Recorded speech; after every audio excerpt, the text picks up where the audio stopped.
On Sunday, kick-off in New Jersey at 3 p.m. Eastern. It'll be hot.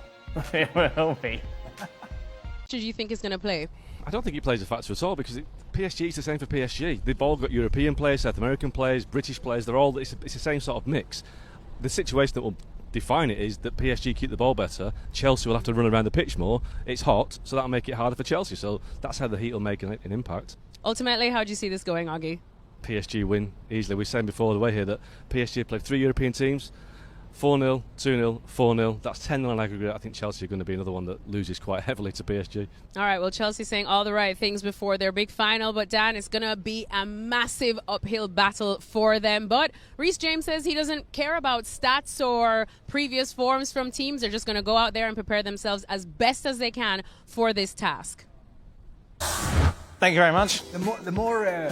By the way, Oggie's written an article about the heat and about what lessons, in fact, FIFA can learn looking ahead to the World Cup next summer.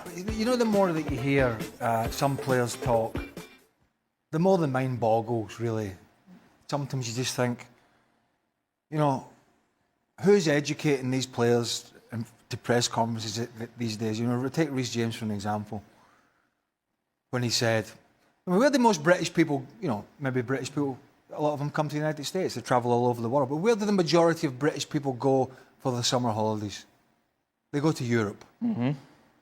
Reece James just sat there and said, well, you know, the temperatures over here, we're just not used to it because Europeans are not used to that. The British people go to Spain and they go to Italy. But I suppose they don't go to play football.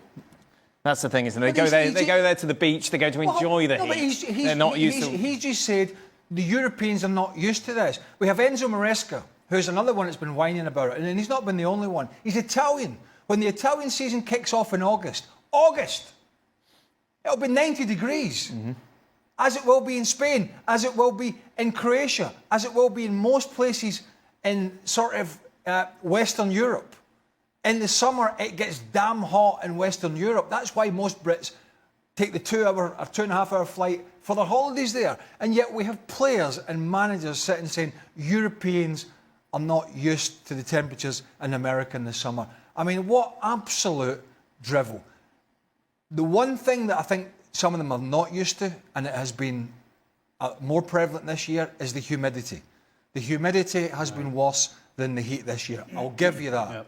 But please don't talk about Europeans not being used to the heat when all these Italians and Spanish and all these other countries kick off the season and it's 90 degrees in their country. It's utter stupidity and a silly statement. I'm looking forward to reading that article. Oh, good. Because according to Augie, the players in the teams have learned some lessons about the heat. Right. Learn what? Did he not mean FIFA? You have to drink water. What have you learned? Drink water regularly. You can't do anything, though, No. to prepare. I remember speaking to you when you were coaching the Revs. The only thing you can do is make sure you keep the ball and take care of the ball. Okay. Because if you don't, as Augie said at the start of that, the reason PSG is going to beat Chelsea is because they're going to be taking care of the ball. And when you're the team running around in that heat, eventually... Yep. You flag. You talked about this a week or so ago. Most of the players, some of them would, but most of them would not be whining if this was the World Cup. Right? Proper World Cup. You feel the heat and you feel the humidity and you feel tiredness when you're playing in a competition that you really shouldn't be playing in because it's the end of the season. That's the crux of this matter. If this was a bona fide competition, if this was the World Cup, that when you're a kid, you give your right arm to play in, you're not thinking about the heat. You're not thinking about any of that. Your day in Mexico, Stevie, against Germany. There you go. Exactly. There was not one person from any team in that World Cup playing in Mexico that ever mentioned in press conferences about how hot it was and how tough it is playing at 2 o'clock. Nobody mentioned it. It was all football. It was all about why they lost, why they won. Nothing to do with the weather at all. And that's, again, because it's not a proper World Cup.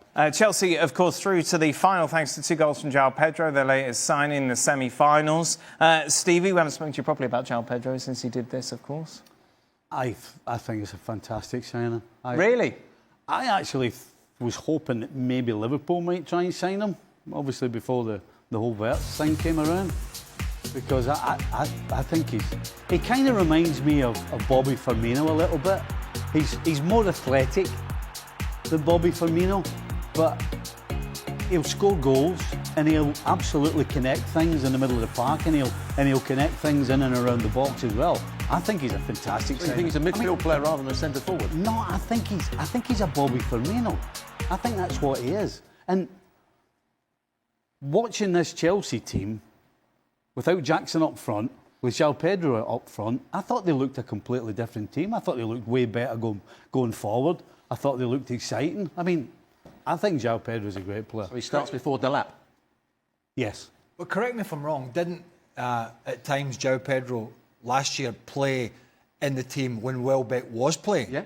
And then he would have a bit more of a freer role. He could go in the number 10, he could go from a slightly wide. When they played three up front, he played on the left-hand side of the main centre forward, and he played sort of inside left, I think we'd have called it years ago. That's why I said he's more so he can play as though that holding, not holding midfield, So he attacking could midfield. do what's on the graphic, or he could... the front four. He could play in any. Or he could put Rory 𝗛𝗓𝗓, I'm sure my age. My old teammate. He could put... what's his name? Liam 𝗛𝗓𝗓. He could put Liam 𝗛𝗓𝗓 up front and move Cole Palmer and put João Pedro behind him or in a wider position, and it just gives you, I would say, gives you more physicality. I suppose he does a little bit, Liam 𝗛𝗓𝗓, but João Pedro's And that's why they might very be physical as allowing well.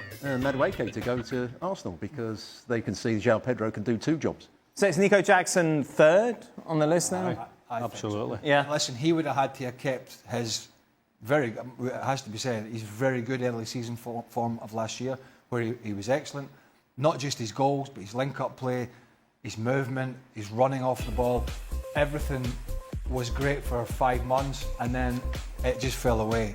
And I think we saw the real Nico Jackson in the second half of the season. I think that's more of a sample size of what And he might not get a chance to prove that he's better than the two that are already in there. So that's the problem when you're third choice. You know, how do you get your chances? How do you prove that you're still a good player? Nico Jackson, of course, suspended for this tournament after that red card. Just a reminder, Chelsea against PSG then will be live on DAZN.